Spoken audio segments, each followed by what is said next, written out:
João 4, 1 a 30.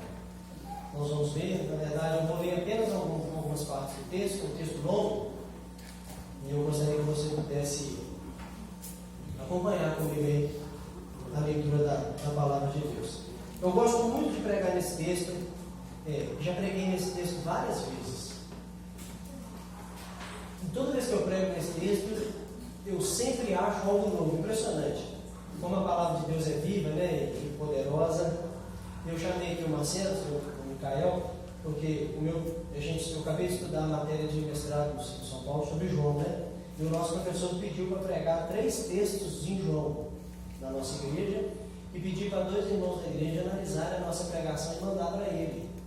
Aí pediu o Micael e o Marcelo, espero que eles sejam carinhosos comigo, né? A minha nota lá depende da avaliação dos irmãos. Não tem misericórdia de mim. Sou um pobre pecador, coitado de mim. Então eu escolhi um texto que eu já preguei nele várias vezes, para poder estudar mais e dar uma analisada. Essa semana passada, eu estudei um pouco desse texto e tomara a Deus que o Senhor fale no nosso coração, apesar do nosso pecado, da nossa pequenez, mas que o Espírito Santo nos promove a ouvir a voz dele. Em nome de Jesus. João 4. Quando, pois, o Senhor veio a saber que os fariseus tinham ouvido dizer que ele, Jesus, fazia e batizava mais discípulos que João, se bem que Jesus mesmo não batizava e sim os seus discípulos, deixou a Judéia, retirando-se outra vez para a Galiléia. Era-lhe necessário atravessar a província de Samaria. Chegou, pois, a uma cidade samaritana chamada Sicar, perto das terras que Jacó dera a seu filho José. Estava ali a fonte de Jacó, cansado da viagem. Assentara-se Jesus junto à fonte, por volta da hora sexta. Nisto veio uma mulher samaritana tirar água. Disse-lhe Jesus: dá-me de beber. Seus discípulos tinham ido à cidade para comprar alimento. Então lhe disse a mulher samaritana: como sendo tu judeu, pedes de beber a mim, que sou mulher samaritana, porque os judeus não se dão com os samaritanos. Replicou-lhe Jesus: se conheceras o dom de Deus e quem é o que te pede, dá-me de beber, tu lhe pedirias, e ele te daria água viva. Respondeu ela: Senhor, tu não tens com que tirar, o poço é fundo.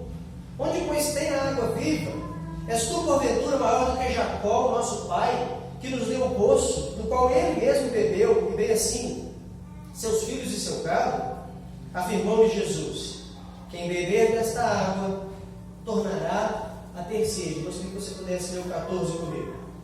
Aquele, porém, que beber da água que eu lhe der, nunca mais terá sede. Pelo contrário, a água que eu lhe der será nele uma fonte a jorrar para a vida eterna. Disse-lhe a mulher: Senhor, dá-me dessa água, para que eu não tenha mais sede e nem precise vir aqui buscá-la. Disse Jesus: vai, chama o teu marido e vem. Ao que lhe respondeu a mulher: não tenho marido. Replicou-lhe Jesus: bem disseste, não tenho marido. Agora eu gostaria que você pudesse acompanhar comigo o versículo 24. Deus é Espírito, importa que os seus adoradores o adorem em Espírito e em verdade. Eu sei, respondeu a mulher, que há de vir o Messias, chamado Cristo.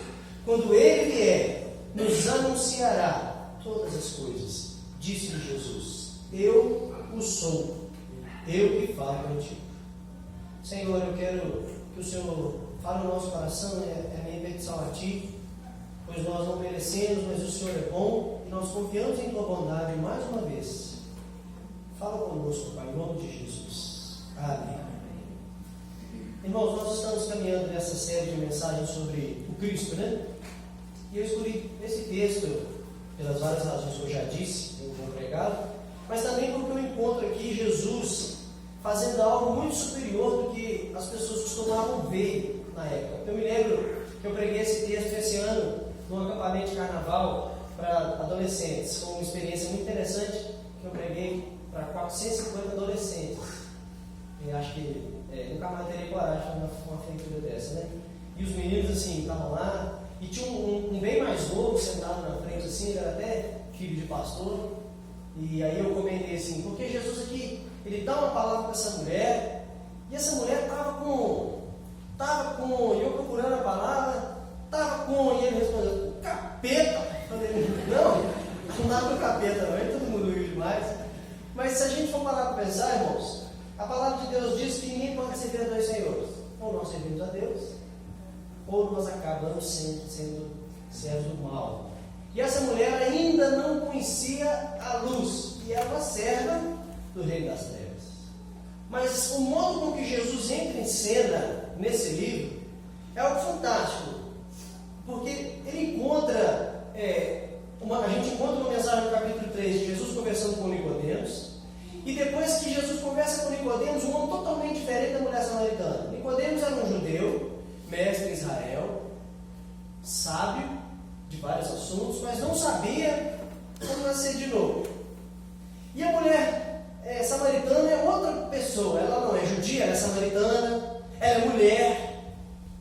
O ambiente que eles conversam não é mais à noite, é de dia, né? E em ocasiões totalmente diferentes, ela não tinha vida reta igual o Nicodemos tinha, ela tinha uma vida imoral, vários pecados, ela tinha muita vergonha, e ela também não sabia como nascer de novo. Perceba que João agora coloca em pé de igualdade um judeu conhecedor da lei e uma samaritana que não sabia muito das coisas dos judeus. Mas todos os dois encontram com Jesus. E o testemunho que Jesus dá, ele é muito superior ao testemunho de João Batista, ao testemunho dos outros apóstolos, ao testemunho de fariseus, ao testemunho de saduceus, ao testemunho de escribas. E hoje, nessa noite, eu queria que a gente pensasse um pouco nesse tema: Jesus e o verdadeiro testemunho, ou Jesus e o testemunho superior. O testemunho que Jesus dá é muito superior aos outros. Uma prova disso é que toda essa ideia que eu estou citando para vocês vem do capítulo 3, versículo 31 a 36, quando João Batista e seus discípulos começam a discutir acerca de alguém. O contexto do texto aqui, nós lemos no capítulo 4, versículo 1, o contexto mais próximo ao finalzinho do 3, quando João Batista está ali com seus discípulos, e alguém fala para ele: João Batista, tem um homem batizando no outro lado do rio, e as pessoas estão indo para lá. Será que pode isso? Pode isso, Arnaldo? João Batista fica pensativo, mas ele dá uma resposta. E ele fala para os discípulos: olha, ninguém pode fazer essas coisas se do céu não foi dado. Versículo 28. Vós sois testemunhas. Eu não sou um Cristo. Eu não sou Cristo, mas sou enviado para dar testemunho sobre ele. E ele fala: ele veio. Ele é o noivo, a igreja é a noiva, eu sou amigo do noivo, eu me alegro com isso. Ele dá aquela famosa frase: convém que ele cresça, que eu diminua. E num determinado momento ele diz aqui no versículo 31, quem vem das alturas está acima de todos. Quem vem da terra é terreno e fala da terra. Quem veio do céu está acima de nós e testifica o que tem visto e ouvido, e ninguém aceita o seu testemunho. O próprio João Batista está nos dizendo que o testemunho de Jesus é superior porque ele vem das alturas, e quem vem das alturas é maior do que quem está na terra. E aqui tem uma lição muito importante para nós, que como João Batista, um rapaz de um ministério muito frutífero, um rapaz de um ministério complicado também, né? Ministério de deserto, ministério de solidão. Quando Jesus vem, ele não vê Jesus como um concorrente, mas ele vê Jesus como a manifestação do sinal verdadeiro, do testemunho superior. Ele fala: eu não sou digno de desatar dele a sandália dos pés. Convém que ele cresça e que eu diminua. Eu batizo com água, mas ele batiza com o Espírito Santo. Então, o livro de João, os primeiros capítulos, fala de um homem que deu testemunho de Jesus. Esse homem era João, capítulo 1. E João, então, agora mais uma vez dá um testemunho de que Jesus é superior. João já nos faz lembrar do evento com o próprio Nicodemos, e agora João nos insere no próximo evento, a mulher samaritana. Então o tema é Jesus, a testemunha superior. Esse livro é muito costurado. O livro de João é um livro muito costurado. Se Deus quiser, hoje, domingo que vem e no outro, nós vamos assistir 3 mensagens do livro de João. Afinal de contas, vocês estão sendo os meus cobaias do meu curso, né, de mestrado. Eu estudo João e prego para vocês. E aí vocês veem o que vocês fazem da vida de vocês. Mas o livro de João é muito bem costurado, a ponto de um teólogo dizer que o livro de João pode ser comparado a uma piscina. E numa parte rasa, uma criança pode nadar. E numa parte funda, um elefante também pode nadar. E então, esse teólogo vai dizer que o livro de João ele tem 2 significados. Cada passagem tem 2 significados. Um significado mais raso, que é para quem é novo na fé. e um significado mais profundo, um significado que precisa ser mais garimpado. Um exemplo disso é o capítulo 2, quando Jesus purifica o templo. Aqui a gente encontra, por exemplo, dois significados. O primeiro deles é que Jesus tem um zelo com a religião, um significado simples, né? Jesus quebra as coisas ali, ele fala que a casa do pai dele é uma casa de oração, e ele não quer aquelas coisas ali, porque a religião, ela era, ali eles vendiam animais, por exemplo, para fazer sacrifício, e Jesus não aceita aquilo, e ele expulsa aquilo. Mas por outro lado, não só o zelo da religião, como ele cuida dessas partes, mas ele também mostra que ele é o templo, e ele fala, olha, em 3 dias eu destruo esse templo e faço de novo. Então tem dois significados nesse texto: o significado simples, que é o zelo com a religião, e o significado, vamos dizer assim, mais especial, mais profundo, que ele mostrando para as pessoas, olhem para mim, eu sou o novo de Deus, eu vim, a salvação está em mim, eu destruo esse templo e reconstruo em 3 dias, eu sou o próprio templo. No capítulo 20, versículo 31, João diz que estes sinais foram registrados para que você creia que Jesus é o Filho de Deus, e crendo tenha vida em seu nome. Ou seja, o alvo de João nesse texto, e no livro todo, é fazer que quando ele conte algo sobre Jesus, ou quando Jesus fale algo sobre ele mesmo, ele está apontando às pessoas a mensagem da salvação. Cada parte desse texto aqui, ele é usado para que as pessoas possam entender que só Jesus pode salvar e que a salvação de fato vem de Jesus. E eu queria então que você pensasse comigo, olhando para essa mensagem, algo que o Evangelho nos faz pensar e que o Evangelho nos oferece, que é uma coisa muito interessante. O próprio João Calvino diz isso, de que o Evangelho é quando Deus nos dá a mensagem da graça, e ele faz com que quando a gente recebe a graça, a gente troca as coisas do mundo e suas paixões. O Evangelho é a mensagem graciosa de Deus, que faz a gente trocar as paixões mundanas pela mensagem da salvação. E eu acredito que o texto da mulher samaritana é a concretização da mensagem do Evangelho. Essa mulher fez uma troca dos desejos pessoais pela palavra de Deus. Ela fez uma troca daquilo que ela achava certo por aquilo que Deus diz para ela que estava certo na palavra. Então, quando a gente olha todas as citações do Antigo Testamento, por exemplo, aqui a gente encontra uma citação rápida do poço de Jacó, Samaria e Judéia. João está mostrando que tudo aquilo que foi profetizado desde os profetas, desde o Pentateuco dos profetas, aponta e culmina em uma pessoa, que é Jesus Cristo. Jesus Cristo é o ápice. Ele é o ungido de Deus, aquele que recebeu de Deus a missão de cumprir tudo aquilo que foi dito no Antigo Testamento. E já que eu disse que o testemunho de Jesus é superior, vamos tentar encontrar nesse texto detalhes para a gente perceber por que o testemunho dele é tão superior. Antes disso, queria que você fizesse um resumo rápido do texto comigo. Esse texto é um texto complicado. Na nossa cultura, é difícil captar tudo que esse texto quer comunicar, porque ele comunica uma mensagem da cultura da época. Uma rixa entre judeus e samaritanos. Até recomendo que depois você estude mais sobre essa rixa entre judeus e samaritanos, tem muito a acrescentar. Tem também uma pregação do reverendo Hernandes Dias Lopes fantástica sobre as estratégias de Jesus na evangelização, e ele cita muitos detalhes históricos sobre essa rixa entre judeus e samaritanos. É bom a gente aprender isso. Mas Jesus decide passar pela Judéia. Tudo indica que Jesus tinha 3 caminhos para passar, para ir até Galiléia, mas ele decide passar pela cidade Sicar.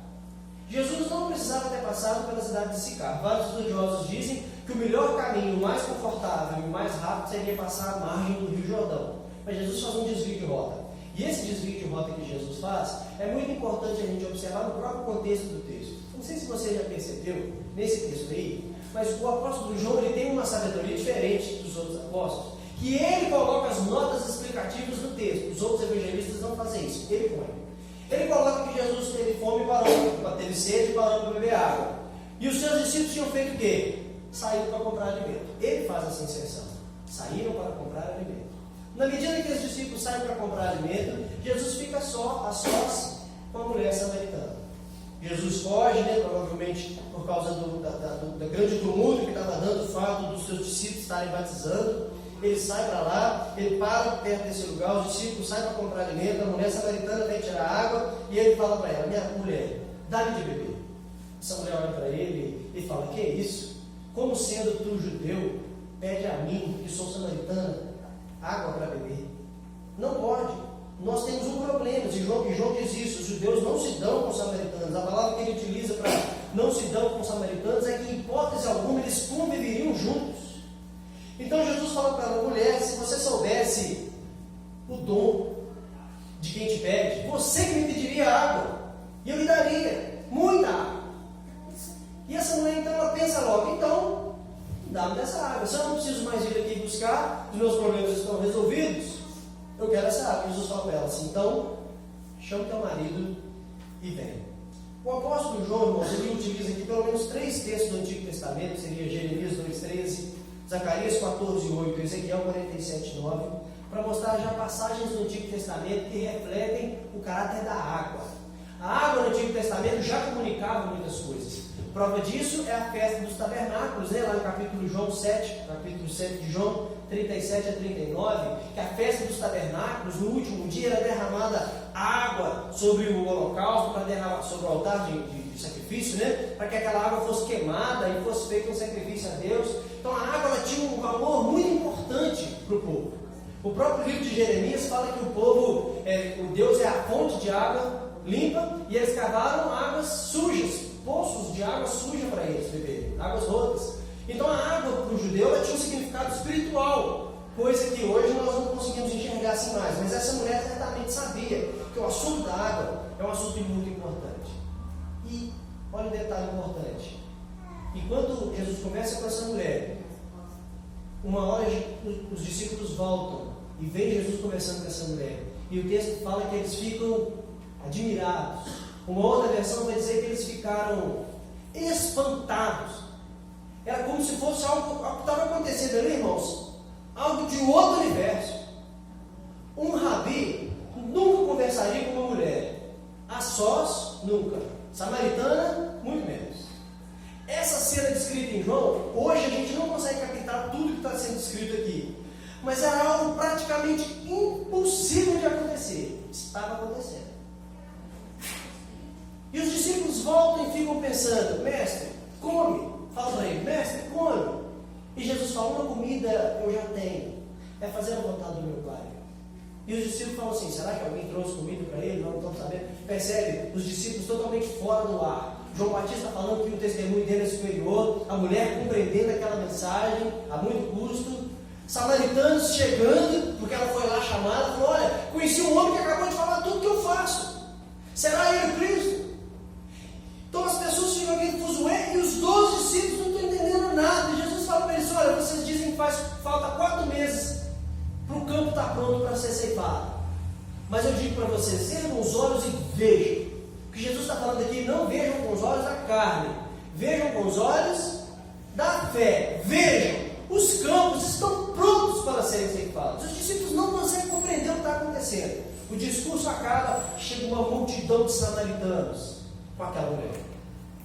E a Bíblia diz que aqueles homens viram e falaram para a mulher: agora nós cremos que este homem é o Salvador, não porque você nos disse, mas porque nós vimos ele e cremos nele.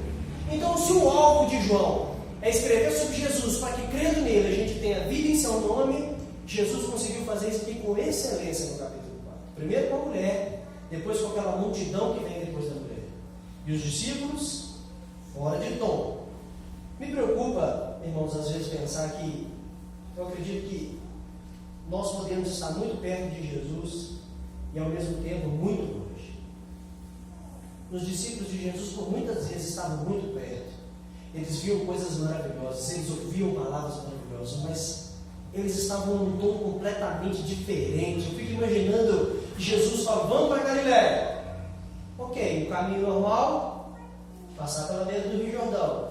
Jesus dá seta para cá e lá, puf, entra para Samaria fora. Os discípulos deviam pensar assim: gente, esse cara está sendo Samaria.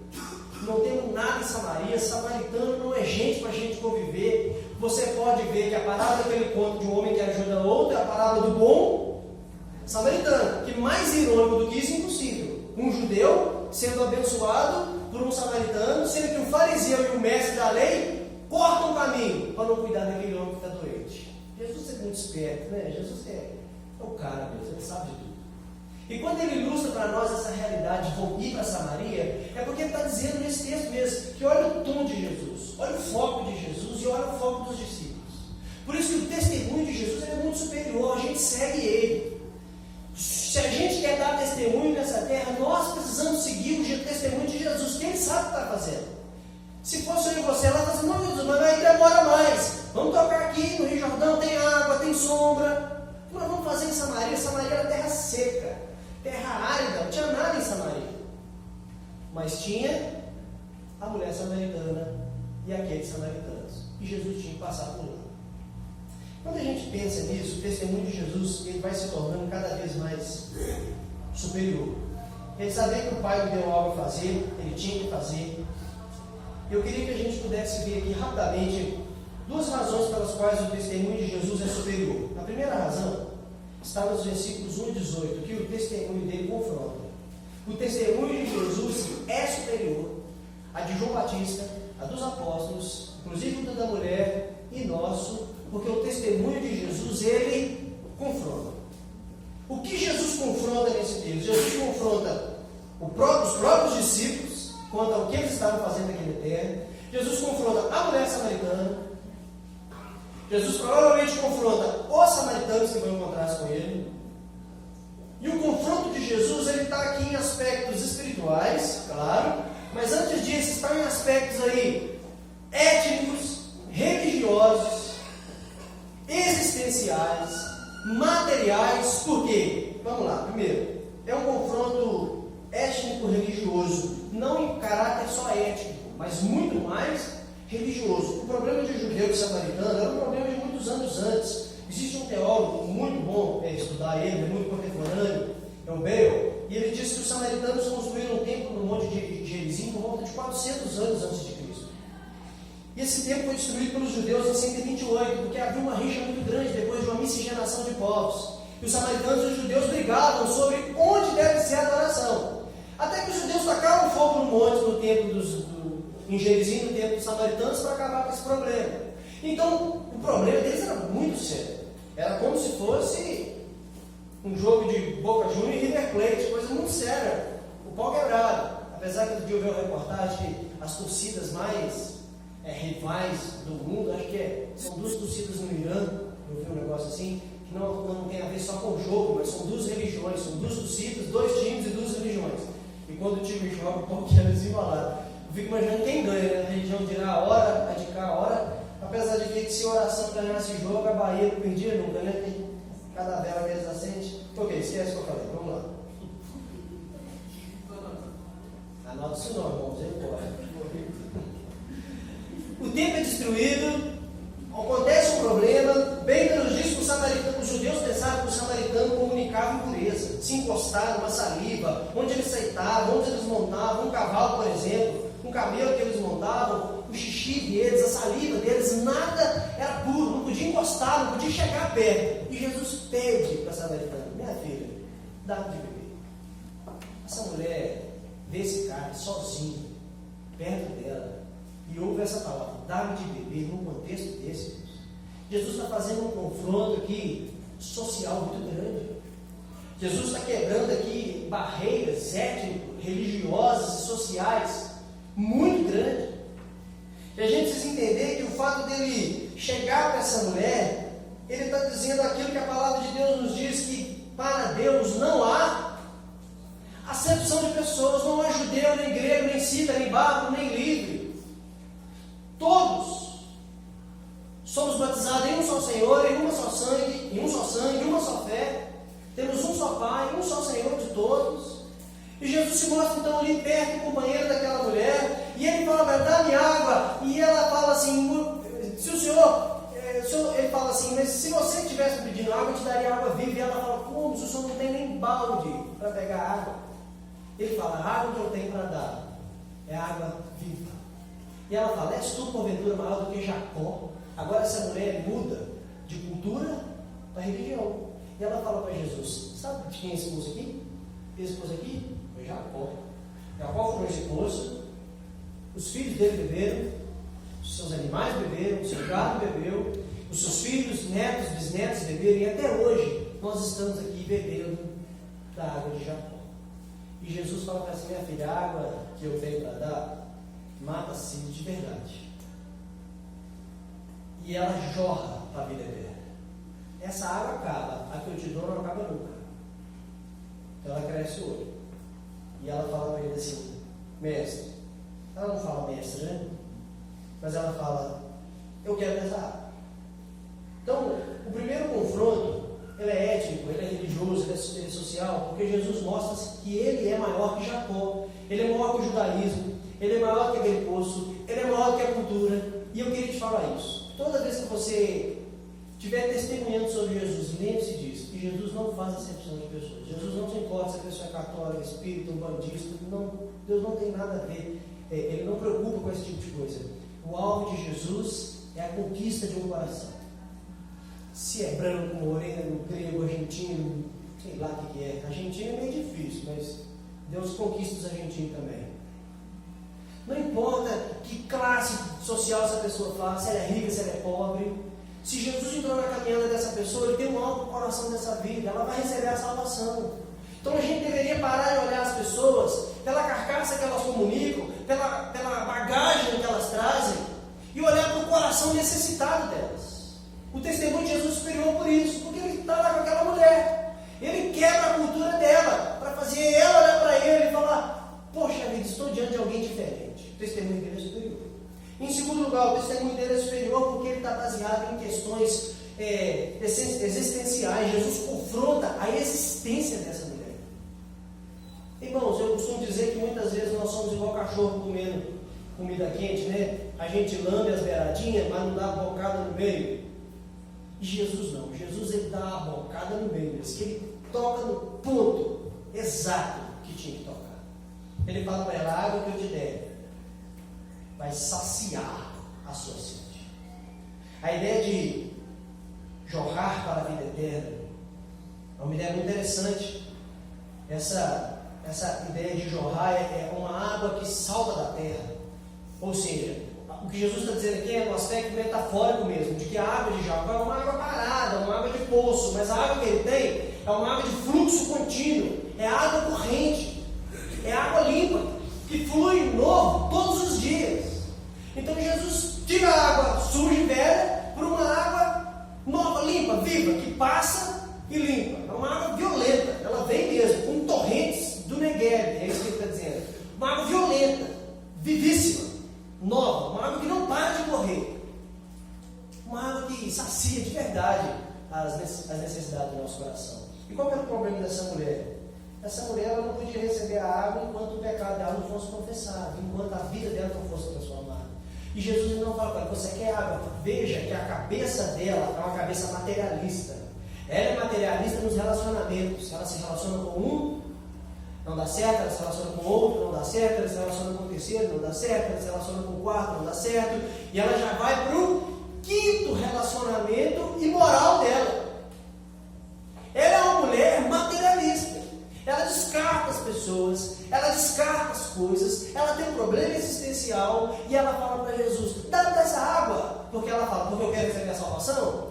Não, ela é muito materialista, ela fala: para que eu não precise mais vir buscar a palavra precise, para que eu não tenha mais a necessidade de sair de casa e buscar água. Ela imaginou que alguma tecnologia maravilhosa das empresas do Bruce Wayne tinha chegado em Sicar.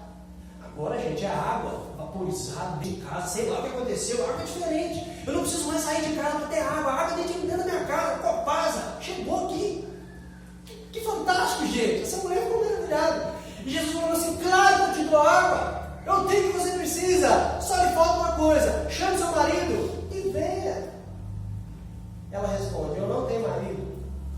Eu costumo dizer, irmãos, e aqui é uma brincadeira, vou dizer para os irmãos anotar, que Jesus tem um testemunho tão superior que ele consegue discutir com uma mulher e vencer. Que é fantástico. Não tem ninguém que discute com uma mulher e vence, só Jesus. Ele discutiu com ela e venceu. Isso é fantástico. Eu acho isso fera demais. Eu não consigo brigar, eu não consigo discutir com a minha mulher, nem que não almoçar. Ela ganha, que tirar isso aqui, né? E Jesus fala para ela: olha, bem disseste, não tem marido, porque já tiveste 4, 5, né? 4, 5. Vocês decidem aí se é 4 ou se é 5. 5, versículo 18. E o que tens agora não é seu marido.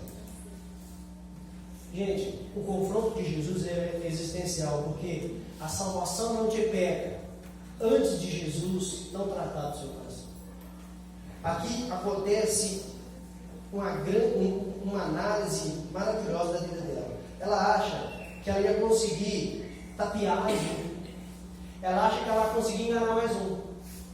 Mais um. Esse eu consigo enganar. Ela provavelmente já era muito mal falada, né? Então ela dava mentira. E ao mesmo tempo conta uma verdade. Isso é chamado de sofisma. Uma verdade ocultada de mentira. Mas na verdade ela está escondendo tudo que ela é. Ela discute teologia, ela discute várias coisas sociais, mas ela está escondendo a alma dela de Jesus. Mas eu queria que você parasse e pensasse nessa frase. Quando Jesus quer encontrar alguém, não tem como fugir. Ele pega. E glória a Deus por isso que Ele pega. Porque senão todos nós estaríamos fugindo até hoje. Mas Ele nos ama a ponto de nos laçar com o amor dele.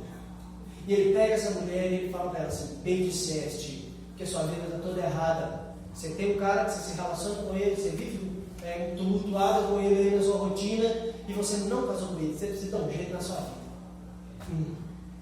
E Jesus sentou aquela mulher no lugar dela, ela parou e falou assim: poxa vida.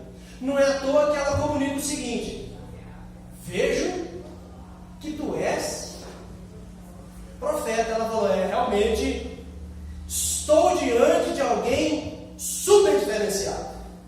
Como conhece minha vida, como sabe o que eu faço, deixei de fazer, sabe tudo a meu respeito. Me pede água, sendo samaritana, ele sendo judeu, com toda essa confusão social. Que homem é esse? Irmãos, as palavras que mais se vê nos evangelhos é: quem é esse cara? Os discípulos perguntam: quem é ele? Que até o vento e o mar lhe obedecem. Que sinais ele faz? Que homem maravilhoso! Que cara é esse? E eu temo que esse espanto santo tem faltado no nosso coração. A minha oração é para que Deus nos dê esse espanto todos os dias em Jesus. Quem é esse homem? Quando ele agir na nossa vida, a gente tem que ficar bobo e falar assim: gente, eu nunca vi nada de bom acontecer na minha vida. Eu estava desistindo, sem fé, desanimado. Olha o que aconteceu comigo. Quem é esse cara? Eu estava doente, amargurado, eu fui curado. Quem é esse homem? Eu estou maravilhado com Jesus. Eu vivia nas trevas, no mundo de pecado, mas olha onde eu estou agora e olha a esperança que eu tenho. Quem é esse cara que me encontrou? Eu estava no reino das trevas, eu estou no reino da luz. Que homem é esse? Você já disse essa frase? Quem é esse cara? Essa frase tem que acontecer todos os dias na nossa vida, porque Jesus continua presente e superior na nossa vida a cada instante. Todos os dias Ele faz algo fantástico na sua vida. Às vezes a sua incredulidade não te deixa ver, mas Ele está fazendo. Ele está fazendo. Olha ao redor o que Ele tem feito na sua casa, e você pode chegar no fim do dia e falar assim: quem é esse Jesus que faz isso? Ele é demais. Então, quando a gente pensa nisso, a gente pode dizer que Jesus é superior. Então, o confronto aqui ele é religioso, mas ele é existencial. Jesus supre uma deficiência existencial daquela mulher. O famoso teólogo Agostinho dizia: ó Senhor, tu nos fizeste para ti, e o nosso coração não terá paz enquanto não descansar em ti. O seu coração, já ouviu essa frase? Tem um formato exato do tamanho de Deus. Só Jesus, com a sua água nova, limpa, água corrente, de fluxo contínuo, surgindo de dentro de você, pode saciar as necessidades da sua existência. E segunda razão e última, o testemunho de Jesus ele é superior porque ele vem por meio da revelação. Veja que o processo de conversão dessa mulher começa quebrando barreiras étnicas, barreira religiosa, barreira existencial, barreira espiritual. Faltava pouco para essa mulher encontrar o nosso Senhor Jesus Cristo como Salvador. E então ela descobriu que ele era um profeta. E ela fala com ele assim: essa é a minha interpretação. Ninguém sabe dizer por que o assunto de água, marido e mulher vira para assunto de adoração.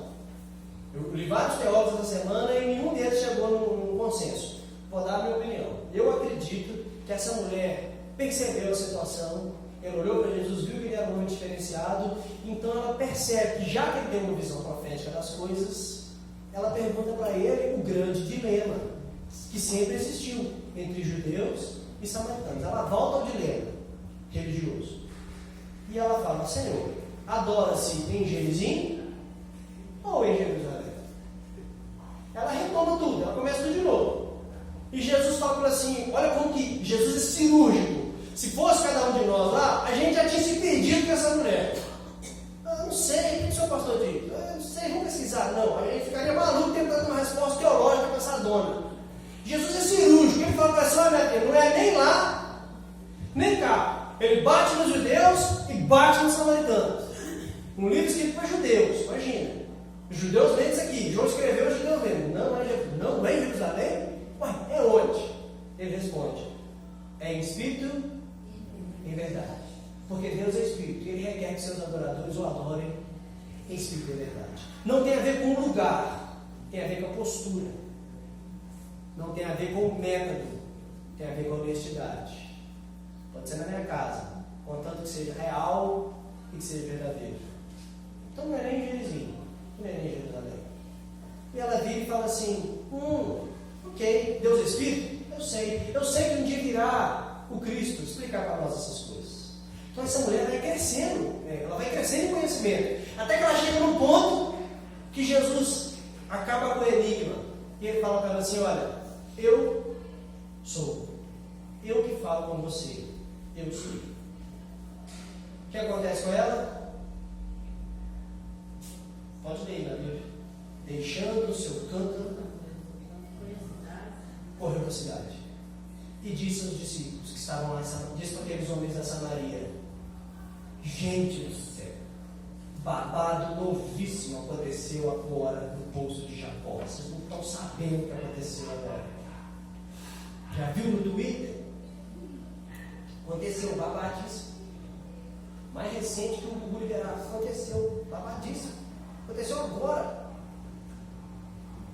Esse cara que eu acabei de conhecer sabe tudo da minha vida. Agora deixa eu te falar uma coisa. Essa mulher certamente teve um encontro fantástico com Jesus, porque agora ela testemunha sobre ele usando os defeitos da vida dela. Isso aqui é demais. Ninguém nunca usaria os seus defeitos para trazer glória a Jesus. Nunca. Eu não chegaria lá e falaria para a cidade inteira: gente, eu conheci um homem e ele falou da minha vida. Todo mundo já sabia o que eu fazia, todo mundo sabia que aquela mulher tinha uma vida toda errada. E agora ela se põe no meio do fogo cruzado e fala: conheci um cara que sabe tudo a meu respeito. Ele sabe que eu tenho um monte de homem, que eu sou assim meio piriguete. Ele sabe disso. Ele revelou isso na minha cara. Mas ela também disse: será ele o Cristo? Olha, você pode interpretar esse versículo do jeito que eu quiser, mas para mim, sabendo que isso aqui é mulher, desculpa pelo isso aqui, esse ministro também me bateu, é mulher. Essa mulher lança uma dúvida colossal naqueles homens. Porque a mulher sabe fazer, colocar dúvida na cabeça do homem, né, com excelência. Ela fala: será ele o Cristo? Vai ter que ir lá ver. Para mim, essa mulher é evangelista, assim, perspicaz. Eu leio desse jeito. Se você vê diferente, você está errado. E a galera vai lá, porque quer ver que cara é esse que está escrevendo a vida dessa mulher desse jeito, a ponto dessa mulher dar a cara para bater aqui na frente de todo mundo. Aplicação: quando Jesus entra na vida da gente e ele transforma a vida da gente, os nossos defeitos já não são mais a causa da nossa vergonha, mas é a causa da glória dele. Guarde isso aí no seu coração. Quando Jesus entra na sua vida, o seu defeito não é mais a sua vergonha, mas é o motivo da glória de Deus.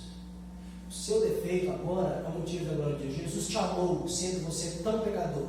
E você não conta um testemunho para realçar os seus pecados, mas você conta um testemunho para realçar a graça que alcançou o pecador. Isso é demais. A mulher aqui entendeu com excelência a mensagem da salvação.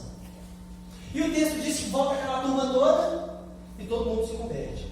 E o eu sou que Jesus utiliza aqui, irmãos, além de ele fazer uma revelação sobre o assunto da adoração, ele também faz uma revelação sobre o Cristo, a salvação. Eu sou. E o eu sou é a mesma expressão utilizada no Antigo Testamento, quando Moisés chega ao pedaçar-se e fala: Deus, mas a manda de quem? Eu diria a Faraó, o meu povo sair de lá.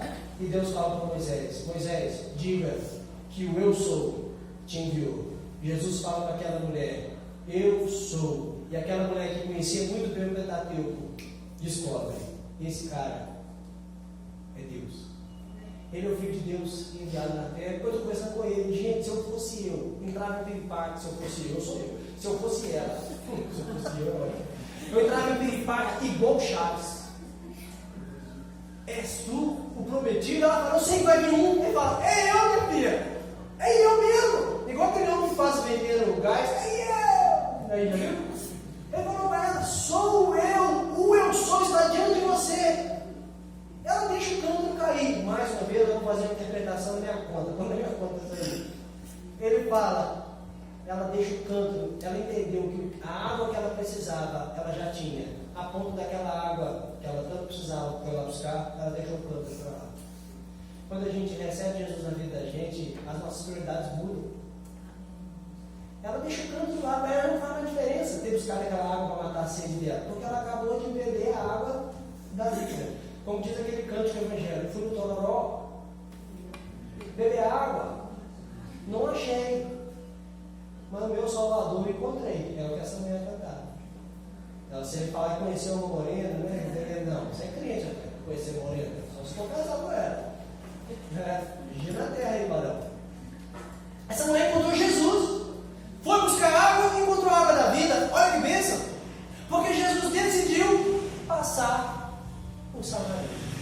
Eu fico fascinado com esse texto. Esse texto eu poderia pregar todo de novo. Não vou, porque vocês não vão querer, né? Estou acabando. Gente, concluindo. Eu disse que o testemunho de Jesus é superior, em primeiro lugar, porque ele faz um confronto. Um confronto étnico, religioso, um confronto existencial e material. Eu também disse que o testemunho de Jesus é superior, porque ele salva por meio da revelação. Ele revela sobre a adoração e ele revela a ele próprio.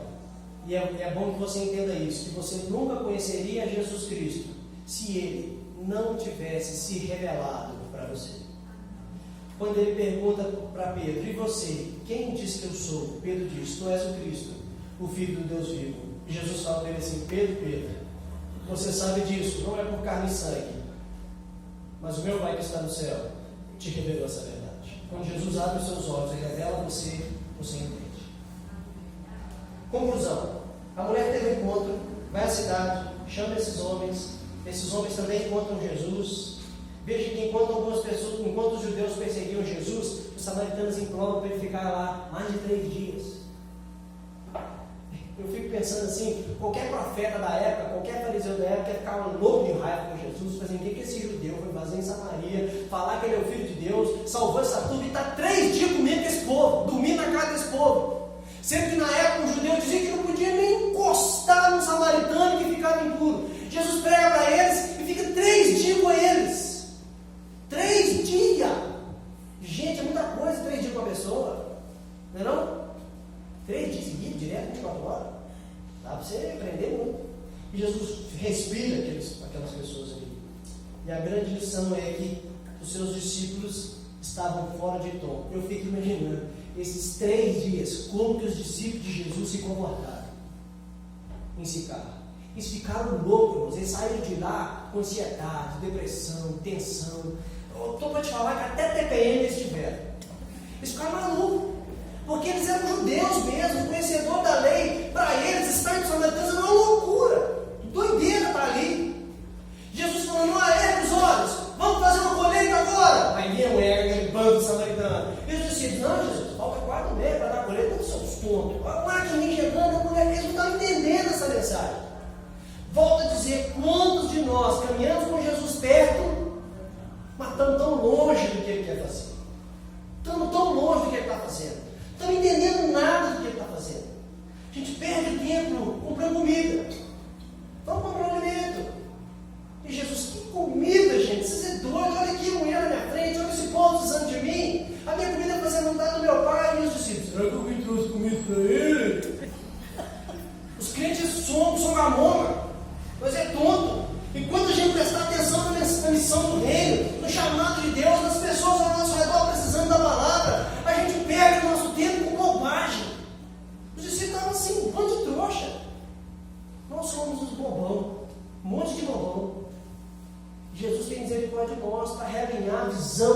espiritual com o foco certo, porque o testemunho dele é superior, a visão dele é correta. A visão dele é correta. Então eu queria deixar umas aplicações para nós. Primeira delas, já que o testemunho, o foco de Jesus é superior, eu queria te perguntar, você em algum momento da sua vida já provou do testemunho de Jesus em você? Jesus já te encontrou? Você já sentiu o testemunho superior dele na sua vida? Ele já testificou do Pai a seu respeito, a ponto de você dizer que o meu Espírito testifica com o Espírito de Deus e que eu sou filho dele? Você já provou disso? Segundo lugar, você já foi confrontado quanto a questões religiosas? Você já descobriu que Jesus é o novo? Que não tem religião maior do que Jesus Cristo? Ele é a verdadeira religião. Ele é o ápice da vida cristã. É nele que tudo apontou e tudo se concretizou. Que ele é maior que Salomão, ele é maior do que Moisés, ele é maior do que Jacó, ele é maior que todo mundo. Ele é maior do que presbiteriano, ele é maior do que batista, ele é maior do que assembleia, ele é maior do que tudo, ele é o dono da igreja. Nele tudo se concretiza. Você já entendeu isso? Você está por aí, igual uma pessoa que eu conheço, que na segunda reza a Ave Maria, terça-feira vai no terreiro, então a pessoa não esquece. Quarta-feira vai na corrente da igreja não sei o quê. Quinta-feira vai na Umbanda, tocar um tambor, uma farofa. Sexta-feira vai rodar o Seixanauê. Sábado no tarô, domingo de manhã ela é católica de novo. Que isso, gente?